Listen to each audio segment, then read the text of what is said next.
On that rainy night, when my older brother pointed his finger at me in the hospital waiting room and said, "You chose to take care of him, that's your problem," I felt the ground disappear beneath me. I was a single mom, unemployed, and my dad was all I had left. But what they didn't know was that while they were fighting over his house, Dad had already made a decision in silence, a decision that would change the life of the only person who truly stayed by his side. It wasn't the first time I heard that. Ever since Dad got sick, the phrase I heard most from my siblings was, "He's already lived long enough," or "This is just a waste of money." There I was with my toddler on my hip, changing diapers for two human beings, my baby and my father. The humiliation wasn't physical. It was in their eyes. That look of pity mixed with contempt, as if caring for the man who gave us life was an unbearable burden. Dad was always a strong man. He worked hard labor his whole life to make sure the three of us could go to school. But when the sickness came, taking his memory and his strength, it seemed to take my siblings' gratitude with it. I stayed. Not because I was the only daughter, but because I couldn't imagine the man who taught me how to walk lying alone in a cold bed.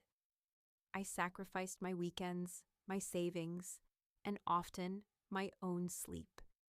Things got worse fast. The money for medication ran out. My son needed school supplies.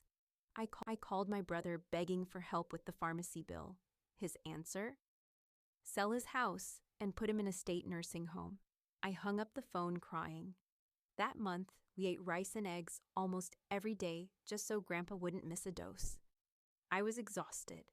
My body ached, and loneliness was my only companion in that silent house. Then, the day I feared most arrived. Dad passed away in his sleep, holding my hand. The grief had barely settled when the family showed up. At the funeral, my brothers, who hadn't visited in months, cried the loudest. But the tears stopped quickly when the family lawyer called us for the reading of the will 2 days later. They were anxious to sell the house. I just wanted peace. The lawyer opened the envelope. My brothers were already calculating their share. That's when he read, "To my children who were absent, I leave my forgiveness. But to my daughter, who held my hand when I had no strength left, and to my grandson, who brightened my gray days." The lawyer paused and pulled an old key from the envelope. "Your father didn't just have the house. For 40 years, he kept a life insurance policy and a savings account he called the Dignity Fund."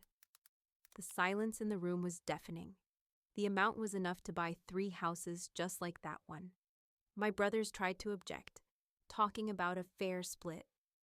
The lawyer just smiled and handed them a letter handwritten by Dad himself, dated a week before he passed. It read, "Justice isn't dividing things equally, it's giving to those who were present." They walked out with their heads down, swallowing their own greed. Today my son goes to a great school, and we never struggled again. But the greatest inheritance wasn't the money. It was knowing that my dad saw everything, felt everything, and in the end, love won over greed. If you are caring for someone right now and feel alone, don't give up. Life watches everything, and the reward often comes from where we least expect it. If this story touched your heart, please hit the like button and subscribe. Cherish those who love you before it's too late. See you in the next video.